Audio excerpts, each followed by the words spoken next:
टूनी, ओ टूनी चिड़िया, ऊपर देखो। ऊपर पेड़ में एक छेद है। तेज बारिश से तुम्हारा घोंसला टूट जाएगा तो तुम उस पेड़ के छेद में आकर रह लेना।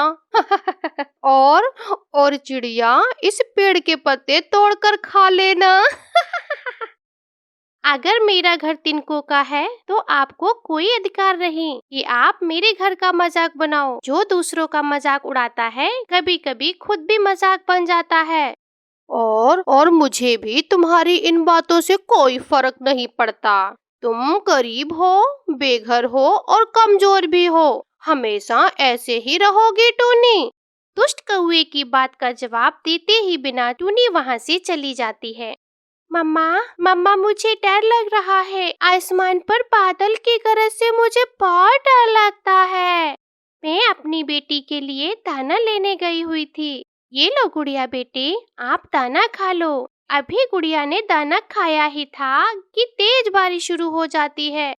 मम्मा, अगर हमारे पास भी पक्का लकड़ियों का घर होता, हमारे पास छत होती, तो हमें भी सामने वाले कौवों की तरह कोई चिंता नहीं होती। बेटी, ऐसे घबराते नहीं है। बारिश आई है, चली जाएगी। मौसम आते जाते रहते हैं, मगर हिम्मत और हौसला कभी नहीं छोड़ना। मैं अभी कुछ करती हूँ। टूनी चिड़िया कौवे के घर जाती है और दरवाजे पर दस्तक देती है। लो आ गई वो टूनी। अभी बारिश शुरू हुई नहीं कि आ गई वो मदद मांगने के लिए। गोरी कौवी दरवाजा खोलती है। अगर थोड़ी देर आप मेरी बेटी को अपने घर में आने दें, तो मैं अपने घोंसले के तिनकों से जोड़ देती हूँ। ए टूनी, चली जा यहाँ से। मुझे तुझ जैसे गरीब पक्षियों से बहुत नफरत है। जाओ, भाग जाओ। फिर टूनी चिड़िया उस छेद वाले पेड़ का ख्याल करती है। टूनी जल्दी से उड़ती हुई वापस अपनी बेटी के पास जाती है। गुड़िया बेटी, आप चले मेरे साथ। मैं आपको एक बहुत ही सुरक्षित जगह पर बैठा कर आती हूँ और वापस आकर घोंसले को ठीक करती हूँ। मम्मा, मुझे आपकी बहुत चिंता हो रही है। ऐसी बारिश में तो सूखा घास भी नहीं मिलेगा। फिर कैसे करेंगे आप ये सब? बेटी, एक माँ को अपने बच्चों की रक्षा करना आता है। हालात कैसे भी हो, आप मेरे साथ चलें। फिर टूनी चिड़िया अपनी बेटी को साथ लेकर घने जंगल की तरफ जाती है। यह छेद तो बहुत बड़ा है, मगर इसमें आप आराम से बैठ सकती हो। आप यहाँ बैठो बेटा और मेरा इंतजार करना। जब तक मैं वापस ना आ जाऊँ, यहाँ से कहीं नहीं जाना। मैं इंतजार करूंगी अपनी मम्मा का, और मेरी मम्मा लौटकर आएंगी हमेशा की तरह। टूनी चिड़िया अपनी बेटी को वहाँ बैठाकर वापस चली जाती है। दूसरे पेड़ पर एक लंबी बेल लटक रही थी। टूनी चिड़िया उस बेल को तोड़ने की कोशिश करती है, क्योंकि उस बेल से उसे अपने घोंसले में डालना था और डालकर उस घोंसले को बांधना था। सभी पक्षी हैं, किसी के पास पक्का घर तो किसी के पास तिनकों का घोंसला। कोई अमीर तो कोई गरीब। ऐसा क्यों होता है? अपनी माँ के बिना मेरे लिए यहाँ बैठना कितना मुश्किल है। ऐसे सोचते हुए गुड़िया की आंखों में आंसू थे। गुड़िया की आंखों से आंसू टपक टपक कर पेड़ के नीचे गिरते हैं। दिल भर आए तो रोना बुरी बात नहीं, लेकिन कभी मायूस ना होना छोटी चिड़िया। मैं भी तो यहाँ कब से अकेला हूँ। तुम्हें देखा तो सोचा कि मुझे साथ मिल गया। मेरी माँ ना जाने किस हाल में होगी। या तुम मुझसे दोस्ती करोगी? मैं बहुत गरीब हूँ, माँ की बेटी हूँ। टूटा हुआ घर है हमारा। मैं आपको क्या दे सकती हूँ? कुछ भी तो नहीं है हमारे पास। मगर मेरे पास है कुछ जो मैं आपको देना चाहता हूँ। ऐसी शक्ति जो किसी पक्षी के पास नहीं है। तो क्या आप मेरा घर बनाकर दे सकते हैं? घर भी और बहुत कुछ, मैं सब कुछ कर सकता हूँ। वह जादुई पेड़ गुड़िया से ऐसी बातें करता है। मगर तुम मुझसे वादा करो, तुम हमेशा दूसरों की मदद करोगी, दुख में मुसीबत में दूसरों का साथ दोगी। मैं आपसे वादा करती हूँ, जो मेरी माँ ने मुझे सिखाया मैं वह सब करूँगी। अपनी आंखें बंद करो गुड़िया। गुड़िया अपनी आंखें बंद करती है और वह जादुई पेड़ के साथ साथ वाले पेड़ पर गुड़िया के लिए एक बहुत ही सुंदर सा घर बना देता है। सामने देखो छोटी चिड़िया।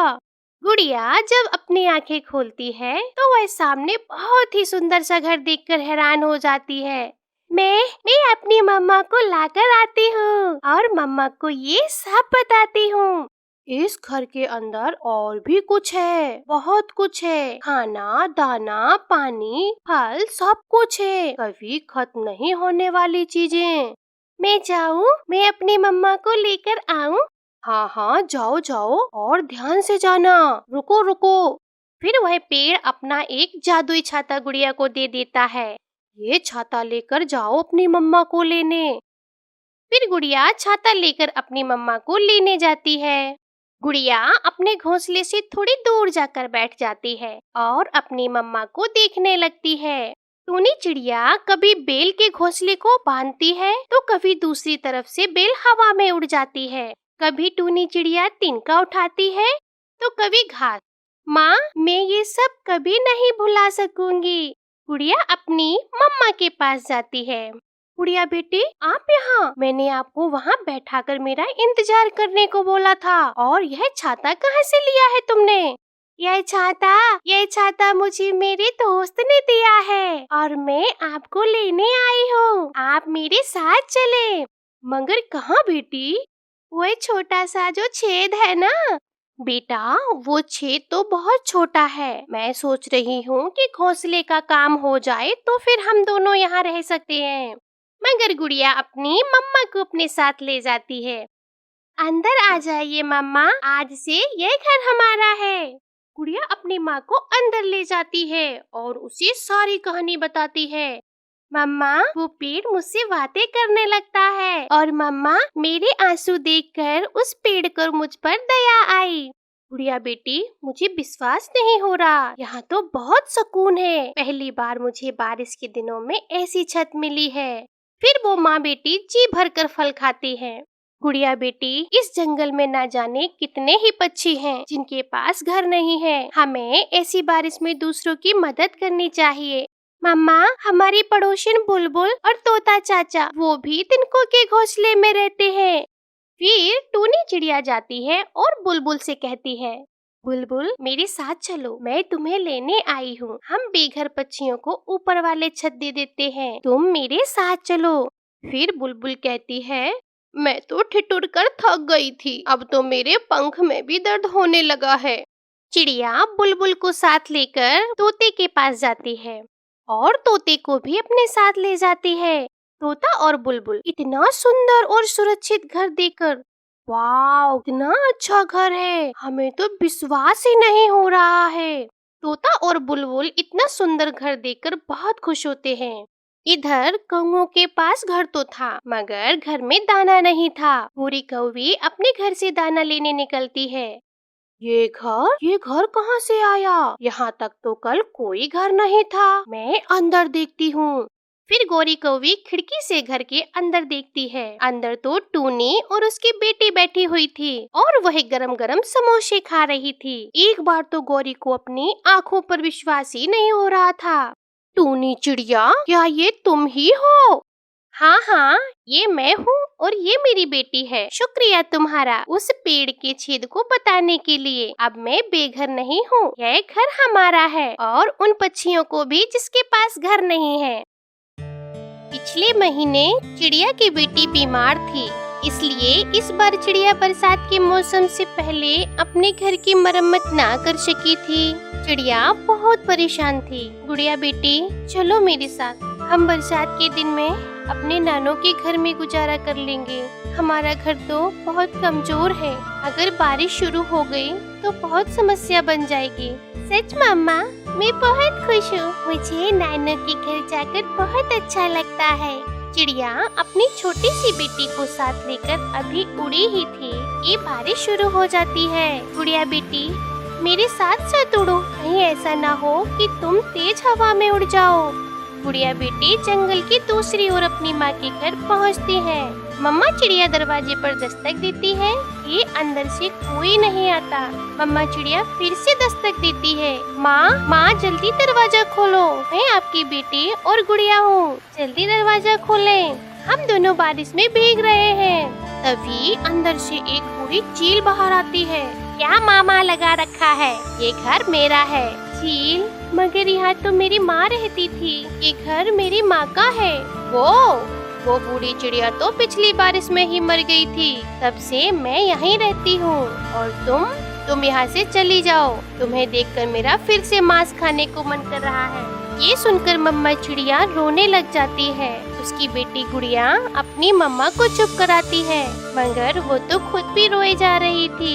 मम्मा चुप कर जाए। हम कहीं और रह लेंगे। चलो मम्मा, हम अब यहाँ से चलते हैं। चिड़िया और उसकी बेटी दुखी मन के साथ फिर से वापस जाती हैं। गुड़िया बेटी, आप यहाँ बैठ जाओ। इस पेड़ के पत्ते बहुत घने हैं। आप यहाँ बारिश से भी बच जाओगी। मम्मा चिड़िया अपनी बेटी को एक पेड़ के नीचे बिठाकर थोड़ी दूर तोते के घर जाती है। तोते, माफ करना, मैंने ऐसी बारिश में आपको तंग किया। मेरा घर बहुत कमजोर था। मैं अपनी माँ के घर गई थी। वहाँ एक बूढ़ी चील ने मेरे माँ के घर पे भी अपना कब्जा कर लिया है। मुझे और मेरी बेटी को अपने घर में आने दो। हम बारिश में भीग रहे हैं। चिड़िया, तुम जानती हो कि मेरा एक कमरा है। मैं और मेरी पत्नी बहुत मुश्किल से गुजारा करते हैं। बहुत मुश्किल हो जाएगी चिड़िया। चिड़िया जान जाती है कि तोता उसे बोझ समझ रहा है, इसलिए चिड़िया वहाँ से चली जाती है। मम्मा, क्या कहा तोते अंकल ने? उनका घर छोटा है। उन्होंने बेटा अपना घर छोटा बता दिया। क्या तोते अंकल का दिल भी छोटा है? अरे चल बेटी, मेरे साथ चल। हम कौवे और कौवे के पास जाते हैं। फिर चिड़िया अपनी बेटी को साथ लेकर कौवों के घर जाती है। चिड़िया, घबराने की कोई जरूरत नहीं है। तुम निश्चिंत होकर मेरे घर में आ जाओ गुड़िया बेटा। तुम इसे अपना ही घर समझो। चिड़िया गोरी के घर में चली जाती है। चिड़िया बहुत हैरान थी कि गोरी कौवी इतनी जल्दी से कैसे मान गई। गोरी बहन, मैं आपका यह एहसान कभी नहीं भूल सकूंगी। चिड़िया, तुम्हारे पास घर नहीं है और मेरे पास दाना नहीं। मैं कल से भूखी हूँ। जाओ तुम मुझे दाना लेकर लाओ। दाना लेकर दो। मगर बाहर तो बारिश हो रही है।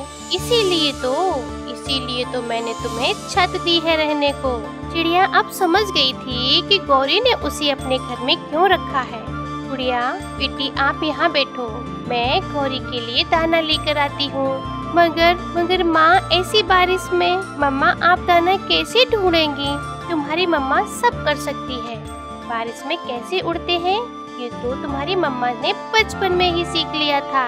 मम्मा चिड़िया गोरी के घर से निकलती है। तेज बारिश में उड़ते उड़ते मम्मा चिड़िया के पंख थक चुके थे, मगर वो क्या करती? उसे किसी तरह से खुद की बेटी को गौरी के घर में रखना था। मम्मा चिड़िया घने जंगल में चली जाती है और फिर उसे एक ट्रेन की पटरी नजर आती है, जिस पर एक बहुत ही पुराना ट्रेन का डिब्बा खड़ा था, जो पूरी तरह से घास से ढक चुका था। ये तो बना बनाया घर है। अगर मैं अपनी बेटी को यहाँ लेकर आऊँ तो मैं बारिश से बच सकती हूँ। वहाँ पटरी के साथ साथ कुछ चावल के पौधे भी थे और एक आम का पेड़ भी था। मम्मा चिड़िया कुछ चावल और आम लेकर वापस आ जाती है। अरे चिड़िया, तू दाना क्या लाई और साथ में फल भी लाई है? ऐसे मौसम में तुझे फल कहाँ से मिल गया? गौरी बहन, मेहनत और कोशिश से सब हो सकता है। गौरी कभी दाना और फल लेकर एक तरफ रख लेती है।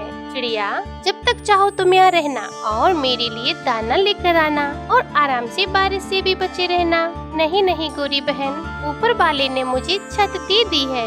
चलो गुड़िया बेटी, मेरे साथ चलो। चिड़िया कहाँ जा रही हो? बारिश में भीगकर मर जाओगी। मगर चिड़िया अपनी बेटी को लेकर वहाँ से चली जाती है। चिड़िया उड़ती उड़ती उसी जगह पहुँच जाती है। इधर गुड़िया तो ट्रेन का डिब्बा देखकर हैरान हो जाती है। मम्मा, ये घर तो बहुत मजबूत है, कभी ना टूटने वाला है। यहाँ भोजन भी है और आम का भी पेड़ दोनों है। माँ बेटी उस पुराने ट्रेन के डिब्बे में चली जाते हैं। पेट भरकर आम खा लो और चावल खा लो। दोनों माँ बेटी आराम से सो जाती हैं। पेट भर के खाना खाने के बाद ज्यादा देर बारिश होने के कारण सबसे पहले तोते का घर टूट जाता है। तोता और तोती रोते हुए गौरी कौवी के पास जाते हैं। गौरी तो पहले से ही अपने घर की छत पर बैठी रो रही थी। पूरी पूरी हमारी तरह तुम भी बारिश में भीग रही हो। तोते, अभी थोड़ी देर पहले ही हवा का तेज झोंका आया और साथ ही मेरे घर की छत उड़ा कर ले गया। अब हमें किसी सुरक्षित जगह की खोज में जाना होगा। फिर वो सब वहाँ से उड़ते हैं और उड़ते उड़ते उसी पुराने ट्रेन के डिब्बे के पास पहुँच जाते हैं। यहाँ चिड़िया और उसकी बेटी सोई हुई थी। गौरी तोते और तोता चुपके से उस ट्रेन के डिब्बे में जाकर बैठ जाते हैं। तोते तोते कहीं ऐसा ना हो कि चिड़िया उठकर हमें यहाँ से भगा दे। नहीं गौरी, चिड़िया बहुत दयालु है। अगर वो उठ भी गई तो हमें कुछ नहीं कहेगी। फिर थोड़ी देर बाद चिड़िया की आँख खुलती है। वो तोते तोते और गौरी कवि को वहाँ देखकर हैरान हो जाती है। ये घर बहुत मजबूत है, कभी ना टूटने वाला। आप सबका वेलकम है मेरे इस लोहे के घर में। टूनी चिड़िया अपने घर के बाहर बैठी बैठी खिचड़ी खा रही थी कि वहाँ गौरी कौवे और कालू कौवा आ जाते हैं। चिड़िया, इतना छोटा सा पेट है तेरा, भला तू इतनी खिचड़ी कैसे खाएगी? मैं जैसे भी खाऊं तुम्हें क्या, जाओ यहाँ से। अरे टूनी टूनी, तुम्हारे पीछे तो भूत है। टूनी मुड़कर पीछे देखती है कि तभी कालू कौवा टूनी की खिचड़ी उठाकर वहाँ से भाग जाता है और गौरी कौवी भी पीछे पीछे कालू के भागती है। दुष्ट कौवे, बुरे कौवे, मेरी खिचड़ी छीन कर ले गए। मैं बहुत मुश्किल से चावल का दाना लाई थी और कितनी मुश्किल से मैं दाल लाई थी। इतनी मेहनत की थी मैंने खिचड़ी बनाने में। कौवे पेड़ की ठंडी छांव में बैठकर मजे से खिचड़ी खाते हैं। कालू जी, पेट तो भर गया, अब क्या करें? चलो जी, झरने पर जाकर मोटी मोटी चोंच से तोते को तंग करते हैं। कौवे झरने की तरफ जाते हैं। झरने पर फूलों की सुंदर परी बैठी हुई थी। सुंदर परी, उस टूनी चिड़िया ने मेरी से खिचड़ी छीन के खा ली और वह मुझे बहुत मारती है। मैंने कितनी बार सब पक्षियों से कहा कि आपस में प्यार मोहब्बत से रहें, मगर पक्षी है कि समझते ही नहीं। सुंदर परी, आप भी मारे उस चिड़िया को, वो टूनी बहुत ही दुष्ट चिड़िया है। सुंदर परी गुस्से में उस टूनी की तरफ जाती है और कौवे भी सुंदर परी के पीछे पीछे चलते हैं। कौवे थोड़ी दूर जाकर छिपकर बैठ जाते हैं। पहले खाई चिड़िया की खिचड़ी, अब पिटेगी टूनी सुंदर परी से। बहुत मजा आएगा अब टूनी को पिटता हुआ देखकर। टूनी चिड़िया, तुम बहुत बुरी हो, तुमने एक कौवे से खिचड़ी छीनकर खाई है। सुंदर परी, मेरा भरोसा और विश्वास करें, वह झूठ बोल रहे हैं। उन्होंने ही मेरी खिचड़ी छीनकर खाई है और मुझे मारा भी। वो सब मुझे बहुत मारते हैं और मैं बहुत कमजोर हूँ, इसलिए वो सब मुझे मारते हैं। आप भी मार लो। टूनी को रोता हुआ देखकर सुंदर परी को टूनी पर बहुत दया आती है। टूनी चिड़िया, अगर तुम सच कह रही हो तो आप आज के बाद तुम्हें कोई नहीं मार पाएगा। जो भी तुम्हें मारने आएगा तुम उसे यह वाली कैंडी खिला देना और फिर देखना इस कैंडी का कमाल। ऐसा कहते हुए वह सुंदर परी वहाँ से चली जाती है। कालू, यह क्या? वह परी तो टूनी चिड़िया के मारे बिना ही चली गई। अरे तुम चिंता ना करो, मैं कल अपनी चाची चील से पिटवाऊंगा उस टूनी चिड़िया को। फिर दूसरे दिन कालू कौवा और कवि चील के पहाड़ों पर जाती है। चाची चील, वह है ना छोटी टूनी चिड़िया, वह कहती है कि तुम बहुत गंदी हो और बहुत बुरी हो, और वह कबूतर से कह रही थी कि मुझे एक बड़ा सा डंडा ला कर देना, मैं डंडे से चील चाची को मारूंगी। अरे उस छोटी टूनी चिड़िया की इतनी हिम्मत कि वह मुझे मारे, मैं अभी जाकर पूछती हूँ। वह चील गुस्से में टूनी चिड़िया की तरफ जाती है। चल कालू, चल जाकर टूनी चिड़िया का तमाशा देखते हैं। कालू और कौवे चील के पीछे पीछे जाते हैं। ओ टूनी चिड़िया, तुमने मुझे गंदी गंदी कहा और बुरी बुरी कहा, ये जरूर उन गवार कौओं की चाल होगी। चाची चील मुझे मारने से पहले आप ये कैंडी खाकर मुंह मीठा कर लें, फिर मारना मुझे। चील टूनी से वह परी की दी हुई कैंडी लेकर खा लेती है और कैंडी खाते ही चील उसके ऊपर जादू का असर हो जाता है। मैं यहाँ क्या करने आई हूँ, मैं भूल गई हूँ। चील चाची, आप यहाँ काले कौओं को मारने आई थी। यह देखें, आपके पास डंडा भी है। हाँ, याद आया, मैं तो कौओं को मारने आई थी। फिर गुस्से में चील वापस उड़ती है और कौओं को पकड़कर मारने लगती है। चील चाची, क्या पागल हो गई हो? तुम तो टूनी चिड़िया को मारने आई थी। चील चाची, हमें जाने दो, हम तुम्हारे जानने वाले हैं। अरे टूनी ने तो मुझे मीठी मीठी कैंडी दी है, मैं क्यों मारूंगी टूनी को? फिर कौओं की धुलाई करने के बाद चील वहाँ से चली जाती है। दूर बैठी टूनी चिड़िया कौओं को मार खाता हुआ देखकर खूब हंसती है। अब मजा आया होगा इन कौओं को। अब तो ये कौवे हर रोज किसी न किसी से पिटा करेंगे। कालू बहुत मारा चील चाची ने, मेरी पूंछ पर मारा। गोरी, मगर ऐसा हुआ कैसे? चील तो चिड़िया को मारने आई थी। कालू, वो चील अब बूढ़ी हो गई है, शायद थोड़ी पागल भी। चलो हम अपने पुराने दोस्त गरजू बादल के पास जाते हैं और बादल से कहते हैं कि टूनी चिड़िया का घर तोड़ दे। जब चिड़िया के घर पर बरसात होगी ना, तो वो बहुत रोएगी। कौवे भैया, मेरा घर टूट गया। वो ऐसे ही रोएगी। कौवा और कौवी अपने पुराने मित्र गरजू के पास जाते हैं